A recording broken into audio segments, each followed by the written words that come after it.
Hi, everybody, and welcome to Unified, a podcast feed from First Church Belmont Unitarian Universalist. We'll be sharing sermons and stories, especially thematic content made new every week. We're so glad you're here, and for more information about who we are and opportunities to grow and deepen, swing by the church on Sundays or check out our website at uubelmont.org. And for now, enjoy this new content. A reading from Matthew chapter 5, verses 3 through 10. Blessed are the poor in spirit, for theirs is the kingdom of heaven. Blessed are those who mourn, for they will be comforted. Blessed are the meek, for they will inherit the earth. Blessed are those who hunger and thirst for righteousness, for they will be filled. Blessed are the merciful, for they will be shown mercy. Blessed are the pure in heart, for they will see God. Blessed are the peacemakers, for they will be called children of God. Blessed are those who are persecuted because of righteousness, for theirs is the kingdom of heaven.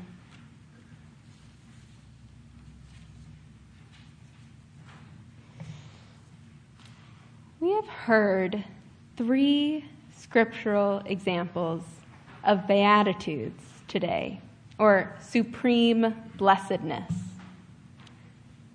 And we've been surrounded by the words through beautiful music and chanting. And now I want to take a brief moment to honor their traditional contexts and offer us a question to ponder about what the Beatitudes mean for Unitarian Universalists. Before I begin, though, I have to confess that I was not particularly impressed with the Beatitudes in my first many encounters with the text. Chalk it up to insufficient knowledge, perhaps, or appreciation. My most recent read-through of the New Testament was last spring under the tutelage of a wise and very patient Jesuit priest at Boston College. And I was incredibly moved by many of the stories we encountered. The Beatitudes weren't one of them. So when the idea for this service began to take shape, I was curious. What would I find if I delved a little deeper? And once I did, I was faced with the harder question: how do I do these texts justice in 10 minutes or less? Well, the one thing I can promise is that I'll be leaving us all with more questions than answers. And I know that can be frustrating for us. But we'll begin where we began the service, with Psalm number 1, which tells us that blessings, or in some translations, happiness, will be for those who meditate on the words of the Torah, the law of the Lord. Scholars often attribute the psalm to wisdom literature, which tries to teach how to live a good life.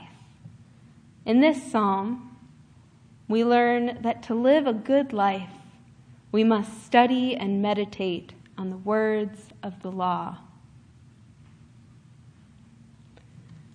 We also heard an excerpt from the Baha'i La'iyaktas, or the Most Holy Tablet, also referred to as the Tablet for the Christians. This tablet from their prophet Baha'u'llah, which declares his station as descendant of Christ, concludes with an homage to the Beatitudes, which emphasizes this lineage, this connection to Christ. According to one Baha'i scholar, When Jesus spoke 2,000 years ago, he prepared his followers, those who truly arose to a Christian life, for suffering, counseling his followers to see beyond the external realities of an illusory world. Although Baha'u'llah also draws attention to persecution in his path, and his call is also one to arise to a spiritual life, the primary note of his Beatitudes is one of rejoicing.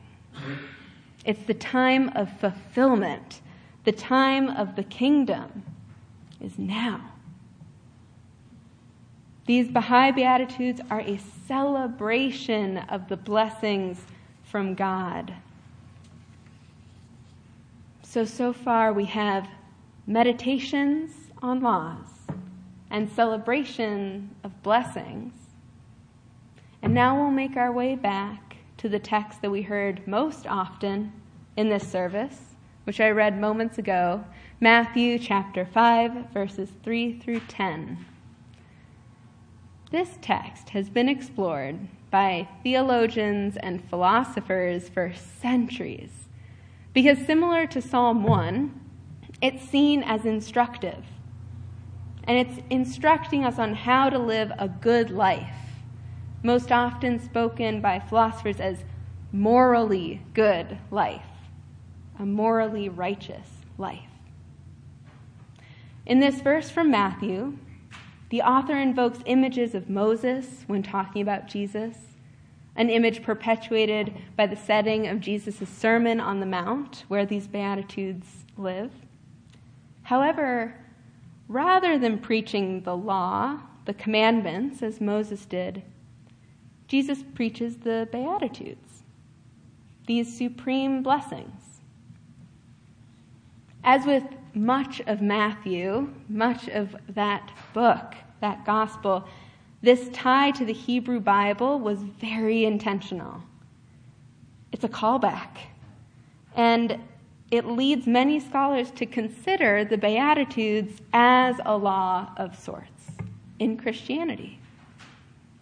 Back in the 13th century, Thomas Aquinas believed that the Beatitudes described a number of virtuous actions, the exercise of which is only made possible by the grace of God. To all those observing the new law constituted by the Beatitudes, a reward is promised in the form of eternal happiness. Eternal happiness in the kingdom of heaven, a union with God. This is not language I am used to using in this pulpit. And many of us don't believe this. So what should we do with it?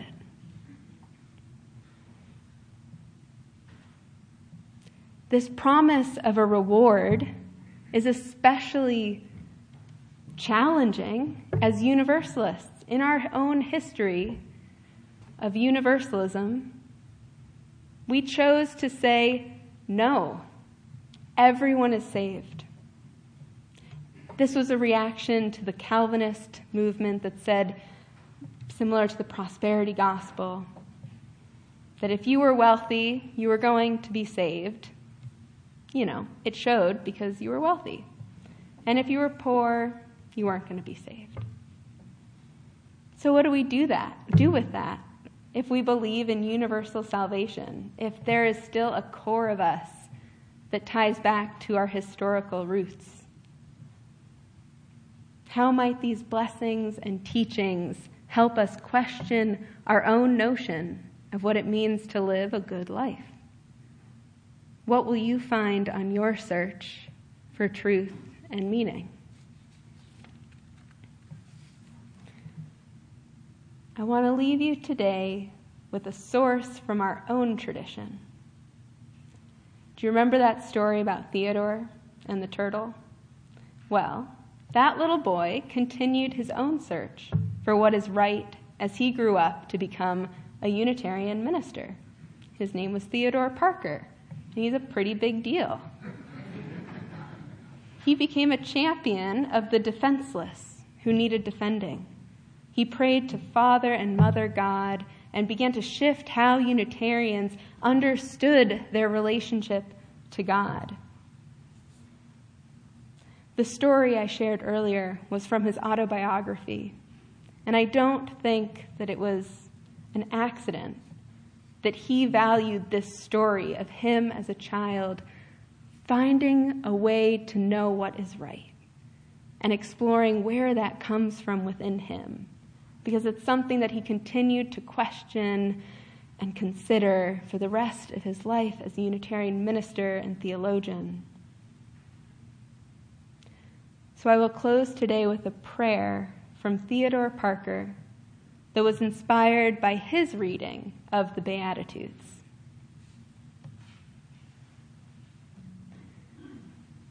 We bless thee for thyself, that we know of thine infinite perfections, thy power unending, thy justice all righteous, thy wisdom all-knowing, and thy love which blesses and saves mankind with beatitudes which we did not know or dared not ask and could not even dream of in our highest mood of prayer.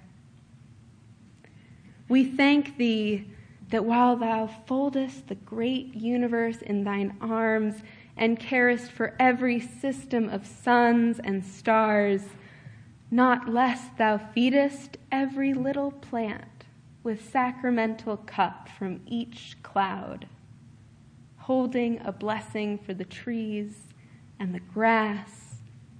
We thank thee that thou also watchest over the spider's nightly web spread out upon the grass, and carest for every great and every little thing, and art father and mother to all the things that be. Oh, we thank thee that thou lovest us not only for what we are today, and for the small service we render to each other, but as no earthly father, as no mortal mother loves her only child, so thou lovest us. Not for the service that our hands can render, or our grateful hearts in hymns of thanksgiving can ever pray, but from thine own sweet infinitude of love, pourest out thine affection. Amen.